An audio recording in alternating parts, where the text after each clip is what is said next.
نحمده ونسلم علی رسوله الکریم اما بعد۔ بسم اللہ الرحمن الرحیم۔ سیرت النبی صلی اللہ علیہ وسلم کا سبق نمبر 70 ہے۔ ماقبل میں آپ نے 3 غزوات کا ذکر سنا، سیف البحر، رابغ اور خرار۔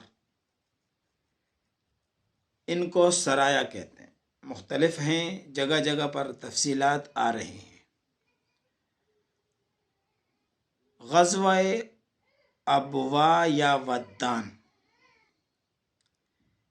ودان لفظ ہے ودان، یہ مکہ اور مدینہ کے درمیان ایک مقام کا نام ہے، اور رابغ سے مدینہ جاتے ہوئے 29 میل کے فاصلے پر واقع ہے۔ یہاں بھی قریش کا ایک تجارتی قافلہ جا رہا تھا، تو رسول اللہ صلی اللہ علیہ وسلم نے مناسب سمجھا کہ اس پر خود میں شریک ہو کر حملہ کروں اور ان سے تجارتی مال کو لے سکوں۔ 70 مہاجرین اللہ کے رسول نے اپنے ساتھ لیے اور سعد بن عبادہ کو مدینہ منورہ میں قائم مقام بنایا، اور آپ ودان تک پہنچے، لیکن آپ کے ساتھ کوئی معاملہ پیش نہیں آیا۔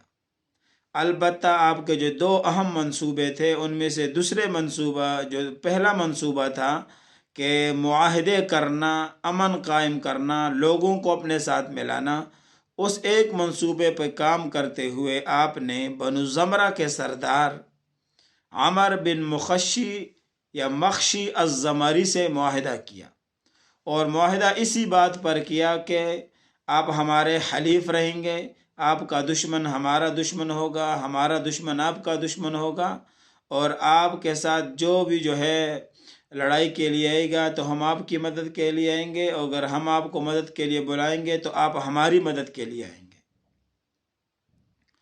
اور یہ پہلی فوجی مہم ہے، اس لیے اس کو غزوہ کہتے ہیں، کیونکہ آپ بنفس نفیس اس میں شریک ہوئے۔ یہ پہلا غزوہ ہے، پہلی جنگ ہے جس میں اللہ کے رسول شریک ہوئے، اور یہ جو پہلی جنگ ہے سفر کا مہینہ تھا اور سن 2 ہجری ہے، اور شمسی تاریخ کے مطابق اگست ہے، تو گویا پہلے جو سریہ خرار پیش آیا تھا وہ مئی میں تھا، تو اب جون جولائی میں امن رہا، یعنی کوئی سریہ اور اسی طرح کوئی غزوہ پیش نہیں آیا، اور پھر آگے جا کر سن 2 ہجری میں سفر کے مہینے میں یہ والا واقعہ پیش آیا، اگست کے مہینے میں۔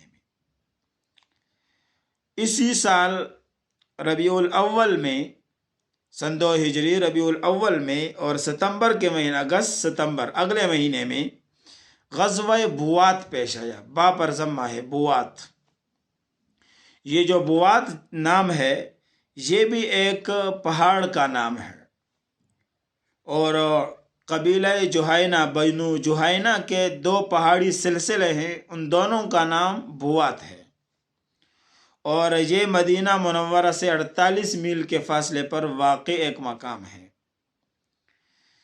یہاں بھی قریش کا ایک بڑا قافلہ تجارتی جا رہا تھا، اس کو پکڑنا مقصود تھا۔ رسول اللہ صلی اللہ علیہ وسلم 200 صحابہ ہمراہ لے کر روانہ ہوئے، اور امیہ بن خلف سمیت قریش کے جو لشکر تھا اس میں 100 آدمی اور 2500 اونٹ تھے، اور آپ اپنے مقام تک پہنچے، لیکن قافلہ بچ نکلا اور کوئی جو ہے لڑائی نہیں ہوئی، آمنا سامنا نہیں ہوا۔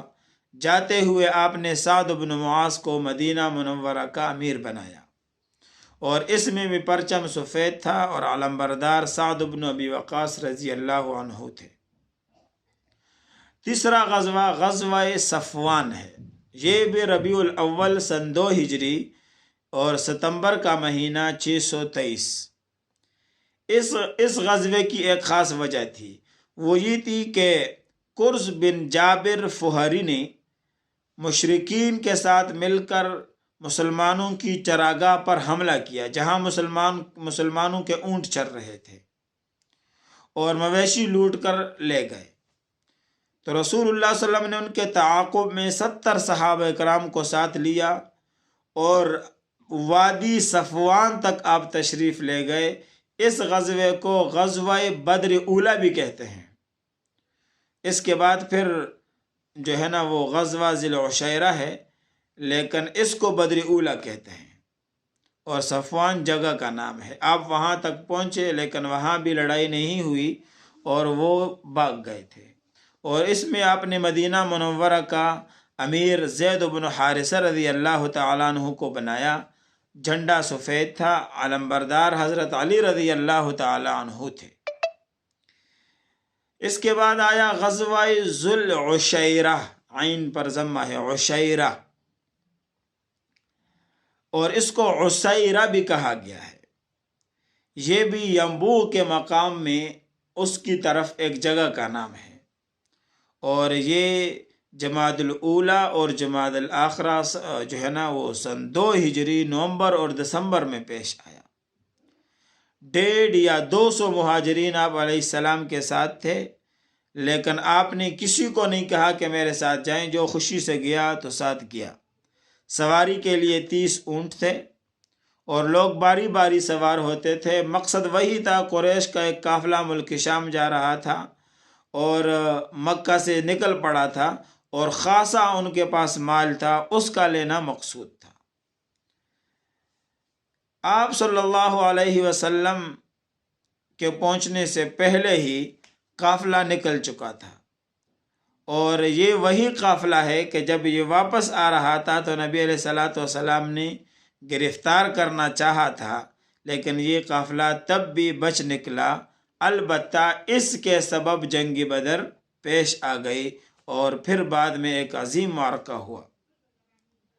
رسول اللہ صلی اللہ علیہ وسلم کا بنو مدلج اور ان کے حلیف بنو زمرہ سے اسی غزوے کے دوران عدم جنگ پر معاہدہ ہوا کہ اگر جنگ ہوا تو آپ لوگ جنگ میں شریک نہ ہمارے ساتھ ہوں گے نہ ان کے ساتھ۔ اور اس سفر میں آپ نے مدینہ منورہ کا امیر نائب ابو سلمہ بن عبد الاسد مخزومی رضی اللہ عنہ کو بنایا، اور اس دفعہ بھی پرچم سفید تھا، اور پرچم اٹھانے والے حضرت حمزہ رضی اللہ تعالی عنہ تھے۔ تو اب یہ ایک اصولی بات آپ سمجھ گئے ہوں گے سن کر کہ غزوے میں آپ نے 2 کام لازمی کیے۔ ایک تو یہ کہ ایک قافلہ بنایا اور ساتھ لے کے گئے، اور دوسرا یہ کہ آپ نے جانے کے بعد اپنا نائب ضرور مقرر کیا مدینہ منورہ کا، کیونکہ غزوے میں چونکہ آپ مدینہ منورہ سے نکل رہے ہیں تو آپ کا کوئی نائب اور قائم مقام ہوگا جو وہاں نمازیں پڑھائے اور مدینہ منورہ کے دوسرے معاملات کو دیکھے۔ اور چونکہ سریہ میں آپ لشکر کو بیچتے تھے، اس لیے وہاں آپ خود چونکہ مدینہ منورہ میں موجود ہوتے تھے، اس لیے مسائل کو حل کرنے کے لیے نگران کی ضرورت نہیں ہوتی تھی۔ اور آپ نے دیکھا کہ ایک بار یعنی ابھی آپ نے دیکھا کہ زید بن حارثہ رضی اللہ تعالیٰ عنہ کو بھی کیا بنایا؟ آپ نے مدینہ منورہ کا امیر بنایا، اور ایک وقت وہ تھا کہ یہ آپ کے خادم تھے اور آپ کے خدمت گزار تھے۔ اس کو کہتے ہیں کارکن کو عزت دینا، کہ آپ نے ان کو اپنا قائم مقام بنایا، عزت دی۔ اور یہی ہمیں سیرت سکھاتا ہے کہ چھوٹوں سے لے کر بڑوں تک سب کو عزت دینا، یہ رسول اللہ صلی اللہ علیہ وسلم کی سیرت کا عظیم سبق ہے۔ وآخر دعوانا ان الحمد للہ رب العالمین۔